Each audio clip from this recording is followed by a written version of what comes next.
નમસ્કાર મિત્રો, વિડીયોમાં તમારું સ્વાગત છે। જી હા મિત્રો, અત્યારે હાલ મોટા અને મહત્વના સમાચાર સામે આવી રહ્યા છે। તો મિત્રો, સમાચારમાં વાત કરીએ તો સિદ્ધપુરમાં કાર્તિકીય મેળો શરૂ થાય તે પહેલા દુર્ઘટના ઘટી છે। ચકડોળ ફિટિંગની કામગીરી દરમિયાન પગ લપસી જતા એક શખ્સ નીચે પટકાયો છે।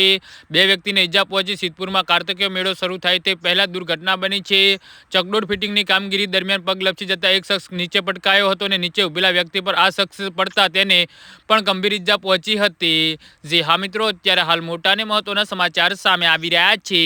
પ્રાથમિક માહિતી મુજબ ધાર્મિક અને મનોરંજનનું મહત્વ સાથે સિદ્ધપુર શહેરમાંથી પસાર થતી કુંવરકા સરસ્વતી નદીના કિનારે યોજાનાર પરંપરાગત કાર્તિકી પૂર્ણિમાના મેળા વિધિવત પ્રારંભ અગાઉ આજે સાંજના સમયે એક દુર્ઘટના સર્જાઈ છે। આગામી 3 નવેમ્બરે શરૂ થનાર આ 7 દિવસીય મેળાની તૈયારીઓમાં ભાગરૂપે ચકડોળ ફિટિંગની કામગીરી ચાલી રહી હતી। તે દરમિયાન અચાનક એક શખ્સનો પગ લપસી જતા તે નીચે પટકાયો હતો।